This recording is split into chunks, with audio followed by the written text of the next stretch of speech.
So mga kamaster, mga ka-advanced hobbies, so welcome sa Pigeon Talk 101 with Boss Jaime Lee.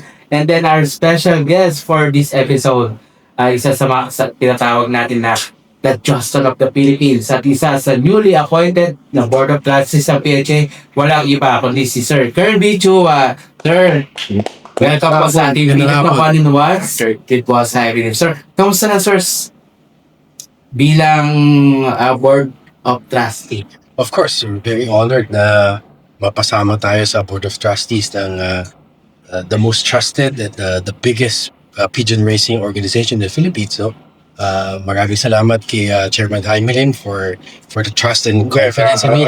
Really, we need your assistance, your help, Prince Club, with your knowledge, mga bloodline abroad. So, really, we're very happy kami na you-accepted yung appointment. Well, thank you. Of course, it's an honor to be part of the Board of Trustees of PHA. Ayan. So, kumusta yung North and South team mo? Ngayong North, sir, ilan ang kinuha mo sa North, we have 50 birds 50 birds? for the North. Sa South, combined, kasi yung racing team ko ngayon nandun sa loft ni Tergy Celis. Yes. In the meantime, while we're still looking for a place to build our own racing loft, ang South namin, I believe nasa around 100 Good. birds. Pero saan pa rin po ba located yung ano? Doon pa rin po sa Pasay? No, ang breeding loft ko nilipat na, nasa Lipa. Lipa na. Sa farm na natin. Oo. And Ang flyer niyo po? yung flyer nandun sa loft ni Tergy Celis sa Pasay. North and South. North and South. Yes. So, ang North mo is 50 pieces? 50. And then ang South is? South natin, I think it's about, about 100. In total, combined na. Combined. Oo. So, ilan kayo doon sa loof? 3, I believe 3. 30 Si Tergy Celis, ako, si Christopher Chuaching, also a PHA member. And, Kasi mo ba? Si yes, and then si Alan Chan pa pala, yung isang Alec Tang? Alan Chan, Alan Chan. Yeah. kaibigan natin from Tarlac. Pero before kasama yung Sir Ferdinand Chua, no? Hindi. Ay. Sa team, Oo. hindi. He was never part of the team. Okay. And then, ngayon sir, nag-start na kayo mag-train. Yes, actually nakasabay na kami sa PHA. Medyo late kami nag-start kasi I think nagkamali ng programming si Tergy doon sa South and sa North races kaya medyo na-delay kami ng about 2 weeks. But yun na, natutukan naman ni Tergy and nakasabay na kami sa PHA. Okay. So, nag-self-training po kayo? Initially, we did about the first 6 tosses, mga self tosses yun. Before the club trade. Before the club training. Because ideally, we want to build the confidence of the birds. No? And again, yung mga ibon, alam na natin, they are the most mechanical animals. Yes. So kung sanay lang sila sa loft na pinapakawalan mo, tapos bigla mong pakakawalan sa iba, medyo nadi-disorient sila. So gradual, kailangan talagang gradual. Parang mga anak natin yan eh. We have to understand each and every one of them. So, syndicated yung log nyo. Paano contribution ng bloodline? So, For example, 30 birds yung sa akin. Okay. Lahat sa akin yun. 30 birds, for example, kay Tergy, lahat yun sa kanya. Breeding and expenses, lahat. So, lahat naka-compute naman. Prorated. And then, pag nanalo yung isa sa mga ibon, Kung sino yung breeder at sino yung gumastos siya yung sa kanya yun. sa kanya. Okay. Lumalabas parang one loaf. so paano yung log and entry name? Entry name is just me and si Celis. Tergy and Kirby. Yes, Tergy Celis and Kirby Chua. Okay. Kasi si Alan Chan is not a member of PHA. And si Christopher Chuaching naman, meron naman siyang sariling loft. Okay. So, he doesn't need to add another name. Okay. Pero naglilipat pa rin si Sir. Yes, naglilipat. Sa sarili niyang loft. Sarili niyang loft. Okay. Paano pumili ng breeder si Sir Kirby Chua? Okay, yan ang pinaka-importanting question. People are saying winners start with breeding. Yeah. But again, yung shinare ko nung last seminar natin, I'd like to take it a little further, which is winning starts with molting. Yeah. Diba? So, as early as now, kailangan tinitingnan na natin yung mga ibon nating breeders, sino yung maganda ang molting.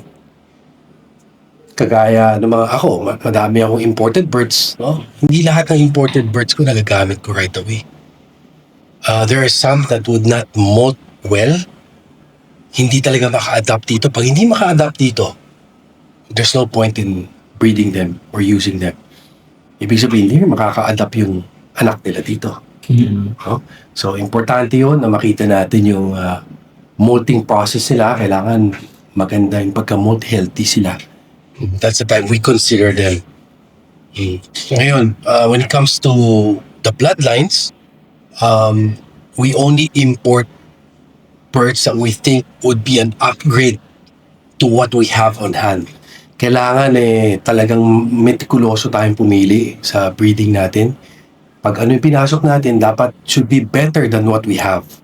Kasi kung magpapasok lang tayo ng ordinaryo na inferior sa meron na tayo, you're not considered a progressive breeder.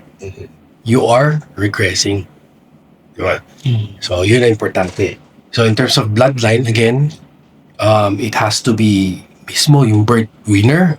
If not, it should be coming from an active family. When you say active family, active winning family, it's either kapatid siya ng mga winners or yung parents siya directly winners.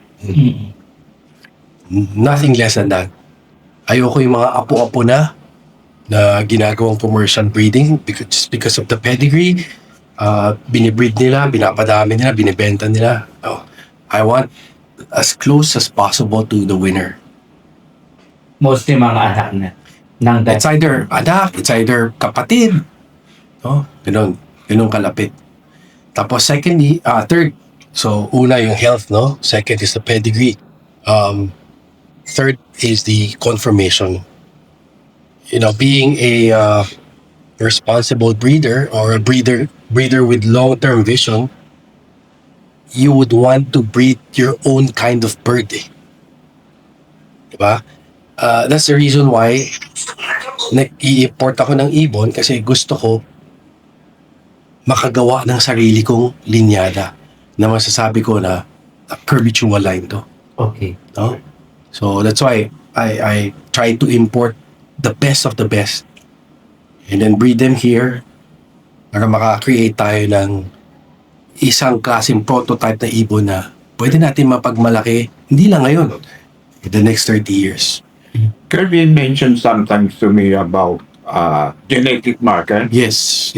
Really, I have no knowledge on genetic marker. Maybe you can share with us today what the genetic markers are about. Yeah, yan mo, very important yan. Kasi sa Europe, they're very advanced. Remember in 2017, we held an auction in PHA. Yeah. There was one Etienne Marlan bird that was guaranteed by Etienne. That bird is a son of Montali. Okay. It has a genetic marker of LDHA AA. AA is the highest LDHA rating. LDHA rating checks on the enzymes that the bird has. Yung enzyme na yun tells you na pag nagka-AA siya, that means no matter how stressed the bird is, hindi nagkakaroon ng build-up ng lactic acid sa muscles nila. Kaya kahit continuous training, continuous racing, kaya nila. Nakakalipad sila. Meron one particular bird in that auction 2017, yung anak ni Montali, Who's the breeder? si Etienne Marlan. Ito na lang. Oo, ginaranti niya yun. Aha. Binili ni the late Chairman Paul Ung. Me? Paul Ung. Binili ni the late Chairman Paul Ung. And true enough, during that time, hindi pa ako naniniwala kasi first time natin nadinig LDHA. Oh, what is LDHA? Diba? Parang, it sounds very foreign to us. Masabi ko, okay. Sige nga, tingnan natin. So, long story short, nabili ni the late Chairman Paul Ung. Pinread niya. 2018, he won 2K out of that bird crossed to a Cordyhide bird. 2K South. So tuwan-tuwa si Chairman Paul, tinawagan ako noon. Kirby, nanalo yung binili natin from Pipa Auction, Tin Marlan. I crossed it to a cordy-eyed bird, nanalo. So another year, inulit niya. Nanalo ulit. Same pairing, nanalo ulit. Back-to-back 2 years in a row. But in 2019, during the time he was sick already, he called me up with his voice, parang very, very coarse na. Hirap na magsalita. But tuwang-tuwa siya. Kirby, the part that we bought, won again. So tuwang-tuwa siya. So nafe-feel ko yung katiskayahan niya despite that, the condition that he has during that time. Tuwang-tuwa siya. Diba? So since then, naniwala ako dun sa genetic marker na yun. So bumili rin ako ng Etienne Marlan. Tinawagan ko si Etienne. Sabi ko, nanalo yung ibon mo. Kailangan ko rin yan. Sabi ko, kailangan ko rin ng LDHA. So during his auction, meron siyang tinuro sa akin. Sabi niya, ito, bilhin mo to, naka-LDHA. Double A to. Nabili ko. Binit ko dito. Nanalo rin ako ng 2K. So, that was the start of my belief in those genetic markers. Yes.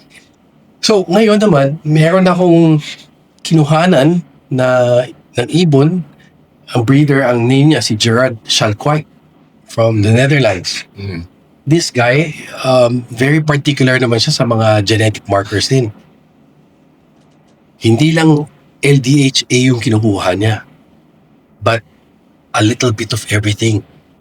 Meron pa siyang genetic marker na chine-check yung perseverance ng ibon. Meron siyang genetic marker na chine-check yung appreciation ng bird sa geographic location. Wow. Meron siyang genetic marker na chine-check na yung ibon niya mahilig mag-isa lumipad. Okay. Mag-isa. Meron siyang genetic marker na chine-check na yung ibon niya magaling sa day and night. So, night flyer. Night flyer. So, ang dami niyang night flyer na winners. Advanced na talaga, no? Very advanced. Very advanced. Yun, so those things, very advanced. Nung nakita ko, ang dami niyang genetic markers na ganun. Sabi ko, we have to try this shortcut to eh. Parang shortcut Yes. Diba? So, yun nga, nag-total sales siya sa pipa. May mga kinuha ako sa kanya.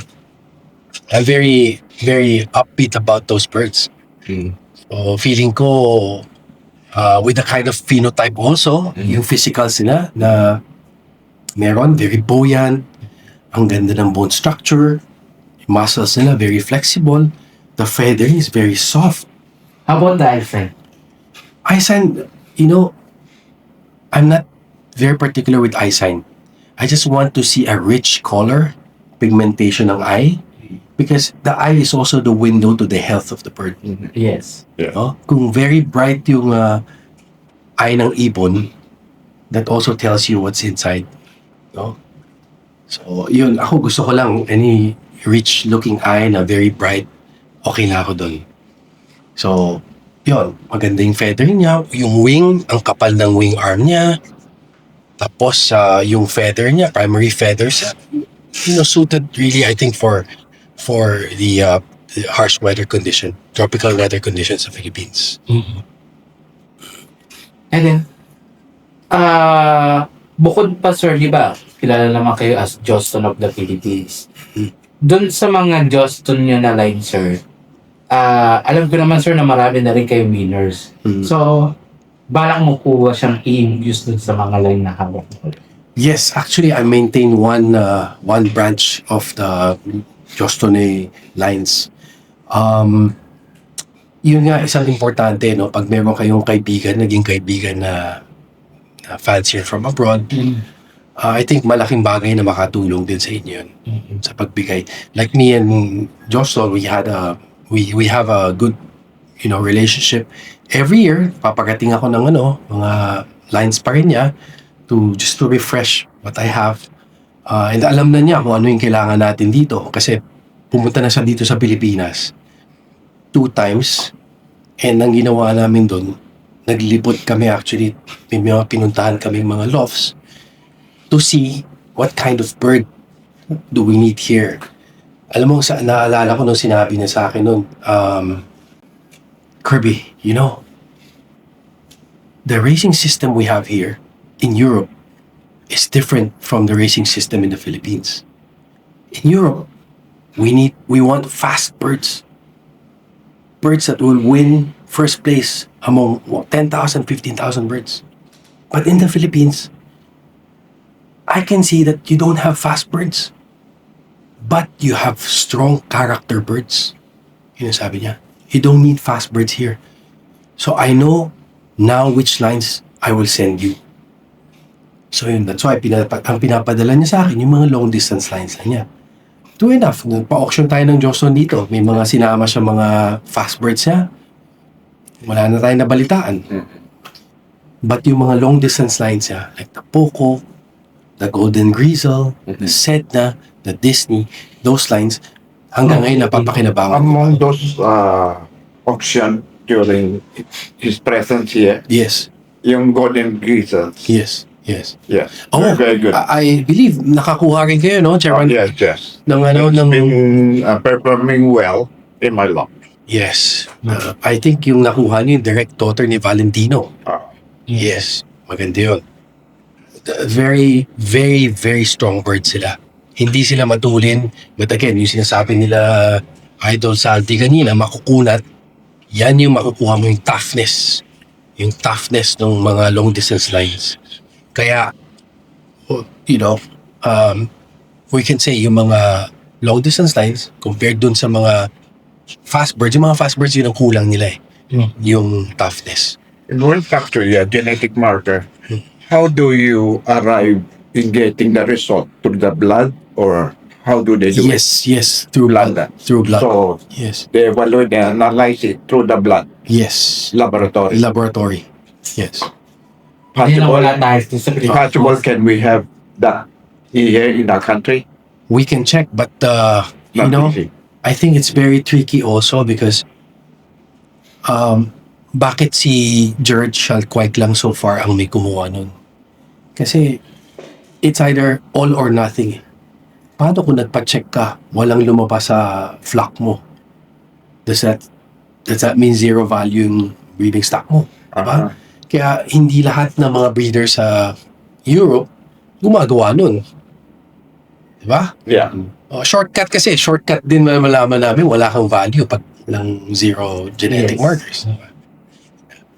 But I think the machine, the last machine, laboratory machine to do that's gonna be very expensive. Very expensive. Dito lang yung DNA ng gender, we have to rely from Taiwan to gender, Yes, that DNA. yes. Na, so, you're mas complicated yun, mas difficult. Yes, and I think for every genetic marker, you would need Different. one equipment for that.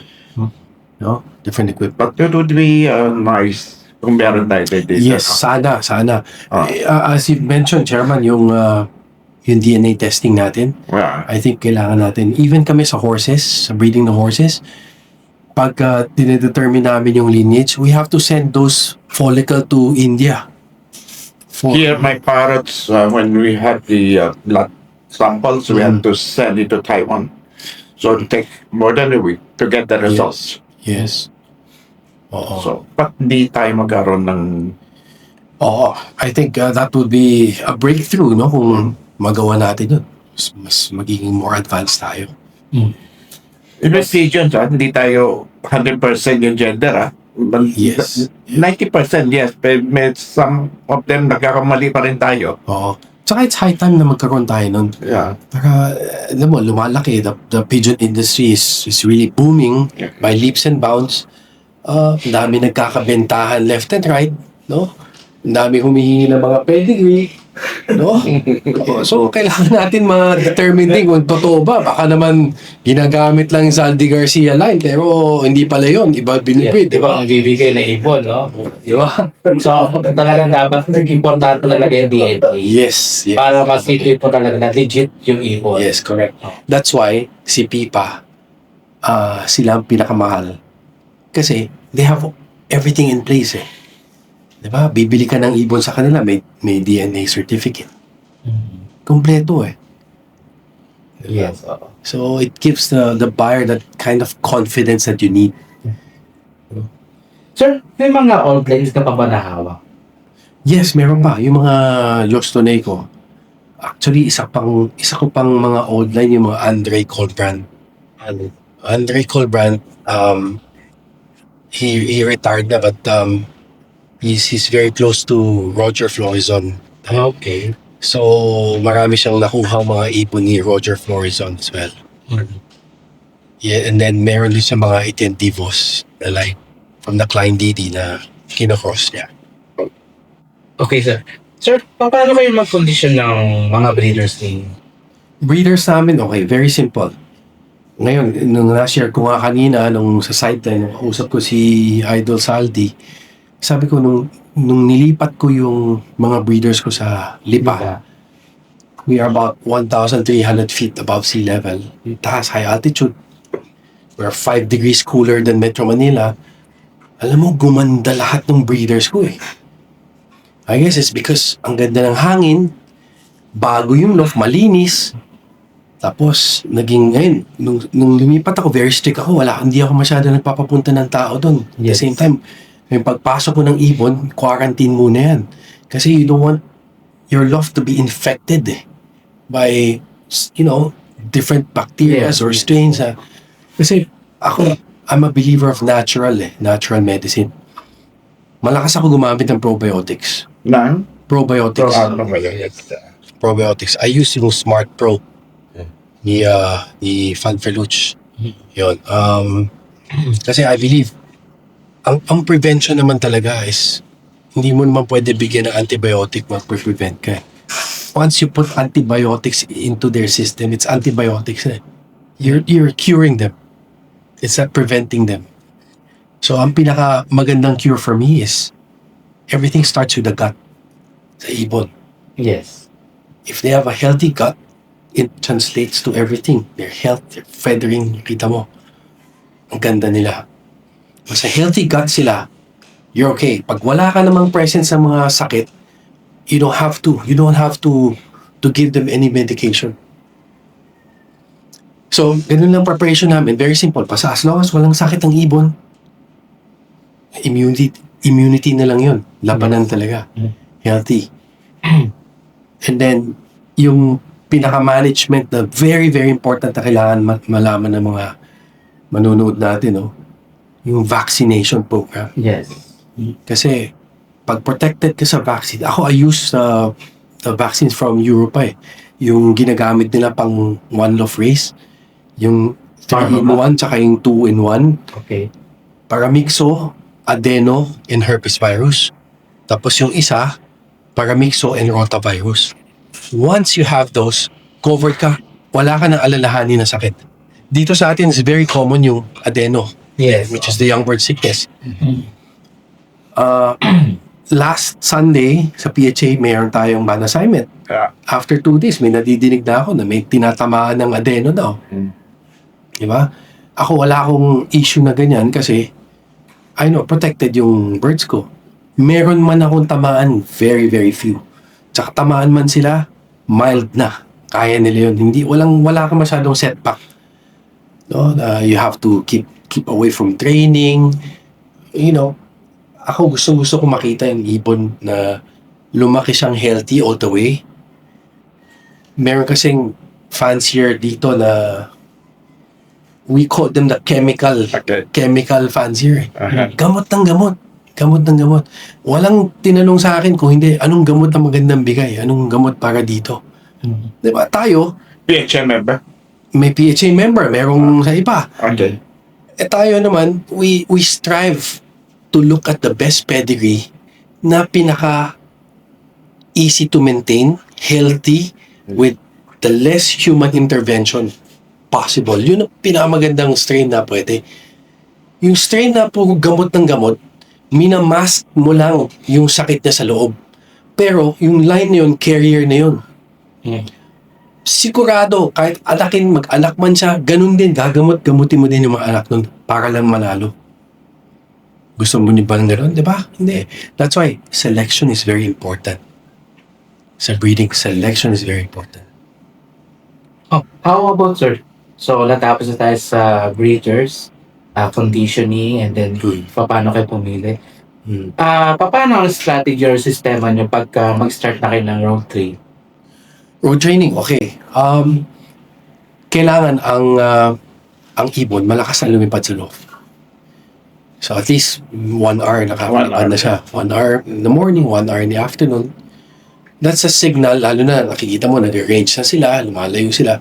That's a signal that you can start your road training. Oo. So, pag nagpa-block na sila. Yes. Pag mahina pa yung ibon mo, hindi pa nakaka 1 hour, delikado eh. Kasi marami dyan mga newbie o mga fancier, mga small long na 5 minutes, 10 minutes mo, banda daw ibon na. So, they cannot compete. Paano kailangan sasali sa derby na makadulo kung hindi makapaglipat sa loob? So, how do we do it? But once the birds are healthy, automatic lilipad yan eh. Yes. You don't have to plant them, you can let post fly. Sometimes, yes, actually, naghabol sa babae or what, but normally they will fly if they are healthy. Yes. Mga ilang kilometers ang sir? Road Road training. The first one, we start with about 10 kilometers. Kasi we believe, pag malakas na lumipad yung ibon mo, nag-range na yan within 10 kilometer radius also. So, yung 10 kilometer na first toss mo, pag angat nila, kita na nila yan. Yes. No? So, the first one is 10, and then 20, and then 30. Dagdag ng 10. Just to build their confidence. Importante kasi sa ibon natin, parang mga anak din natin yan eh. Binibuild natin yung confidence nila. Once nagkaroon sila ng kumpiyansa, easy na yun. Yes. Mga mostly, sir, may mga markings ba kayo? For example, sa north natin, ang breaking point nyo is saan ba? Pampanga. May mga ganun ba kayo? Hindi ako naniniwala sa breaking point eh. Kasi every race day is a different race. Especially in a tropical weather like this, yung wind direction mo pa iba-iba every day. So, maaari matutulak tayo sa ibang lugar, no? So, I guess important lang is to train them left and right. Masanay lang sila. Walang breakaway point doon. For sure yan.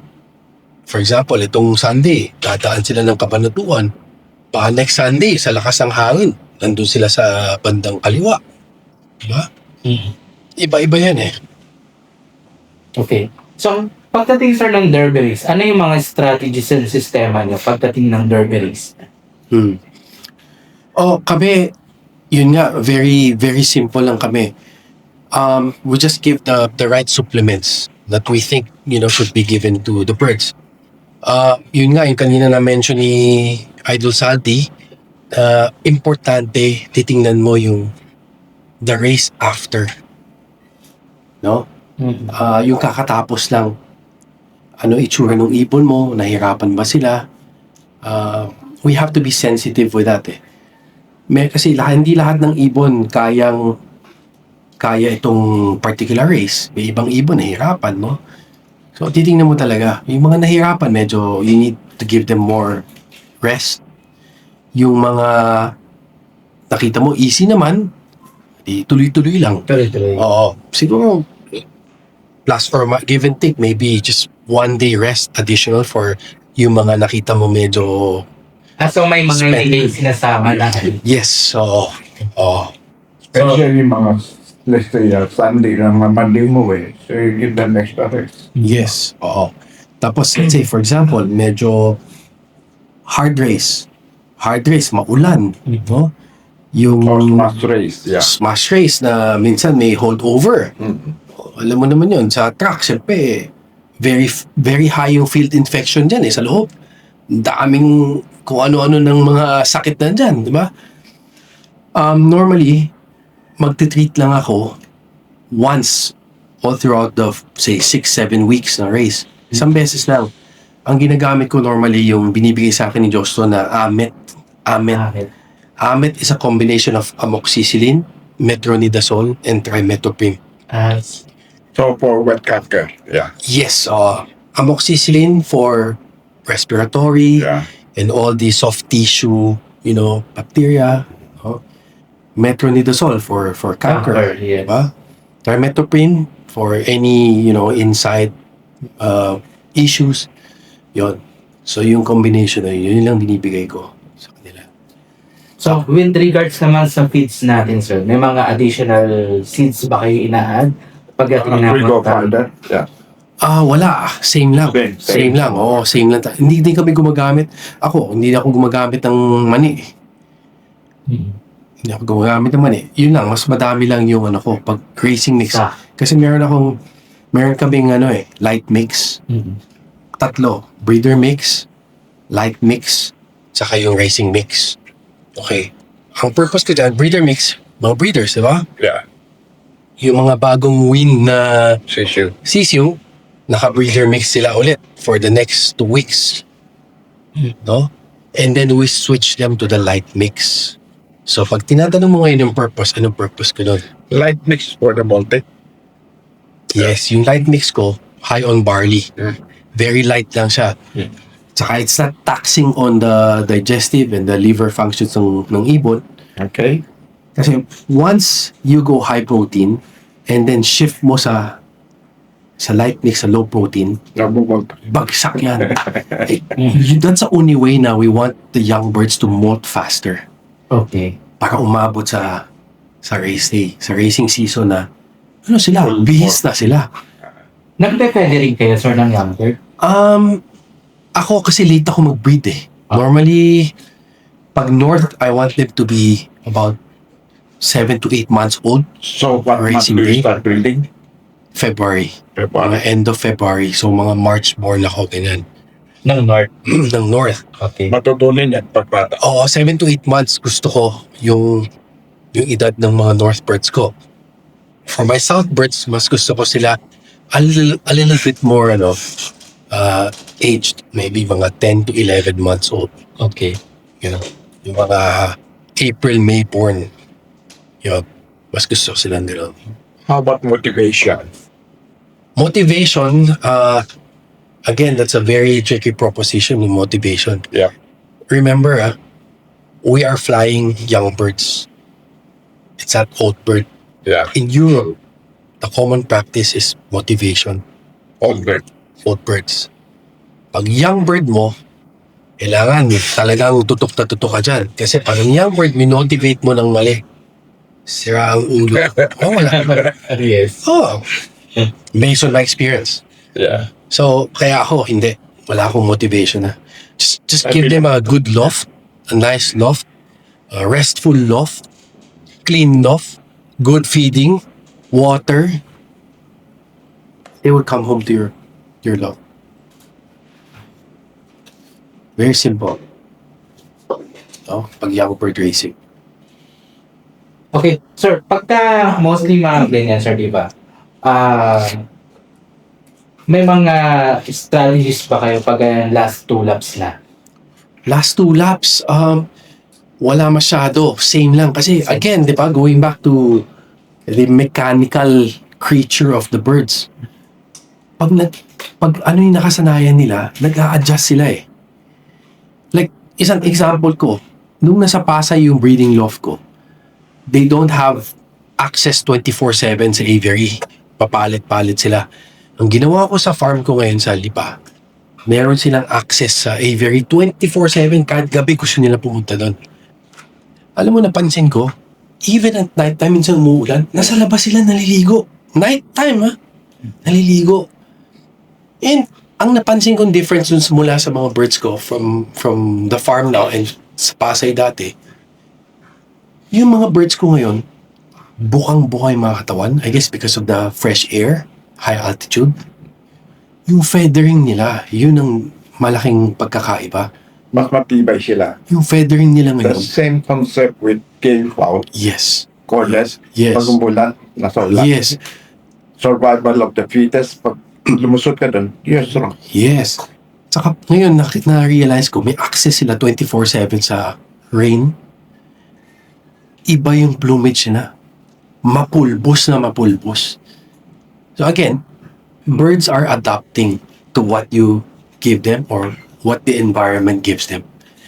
So ganun din sa yung question mo na last 2 laps, kung ano yung sinimulan mo, Ganun lang, tuloy-tuloy, consistent. Huwag ka na magbago.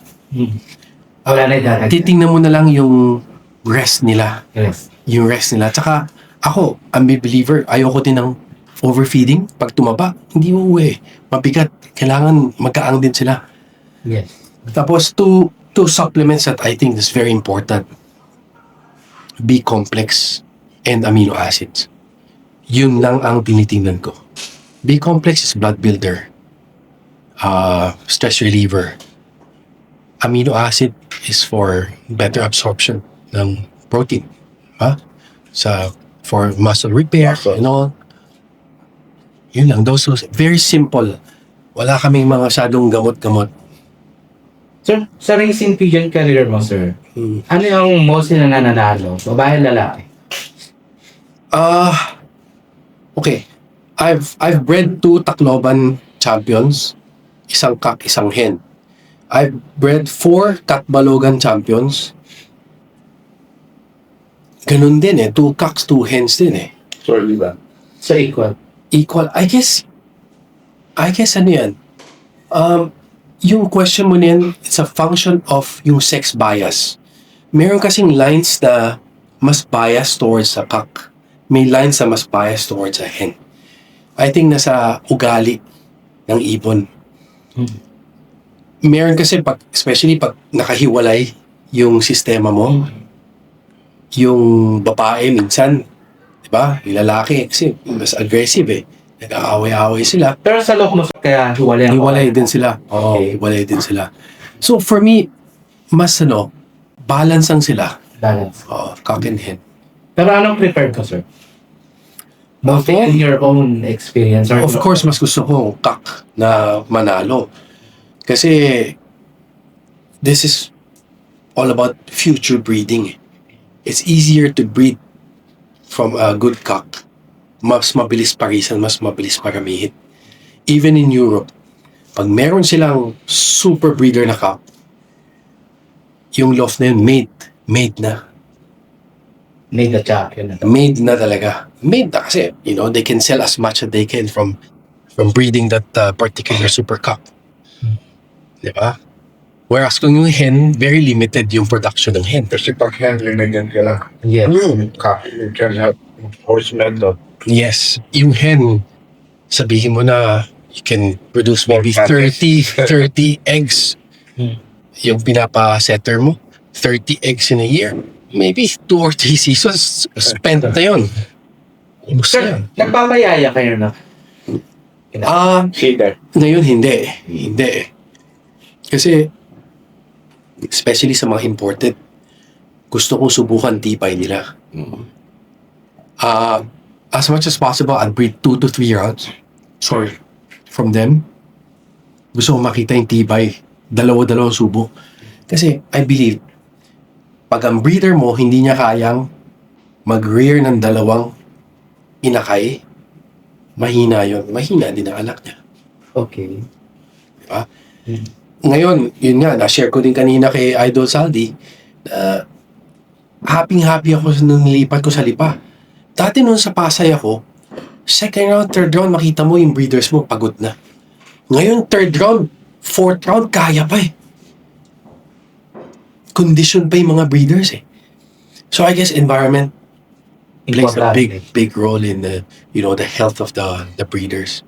Kasi fresh air doon sa farm, mas malamig, no? Nasa comfort zone.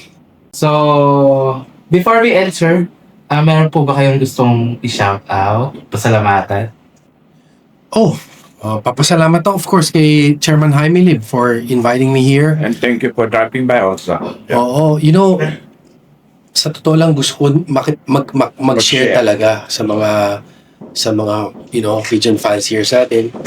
Hindi ko lang magawa dahil sobrang busy sa time. Yes. No?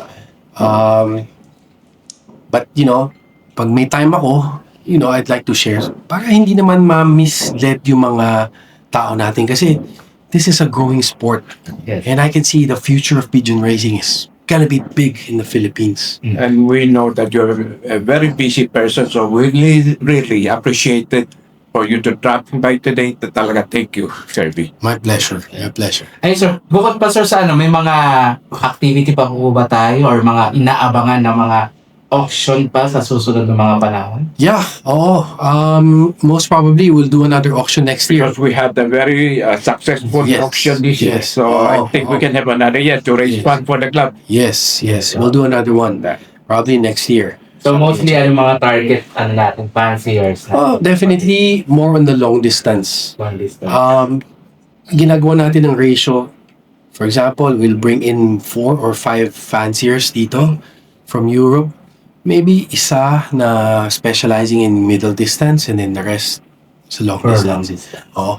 So far, very successful yung mga pinarating natin ng mga bloodlines. Yes, Ang daming nananalo na. Ang Yes. daming na. I've been receiving a lot of text messages saying that, this line have won them. No? Even kay Chairman Jaime. Okay, Mele. Yeah. Mm. That's your experience or not? Yung line ng experience. Third. Third ace. Pasaya 2024. Yeah. So again, isang episode na naman po ang ating natapos ngayong araw na ito. So muli, nagpapasalamat kami sa aming mga major sponsors.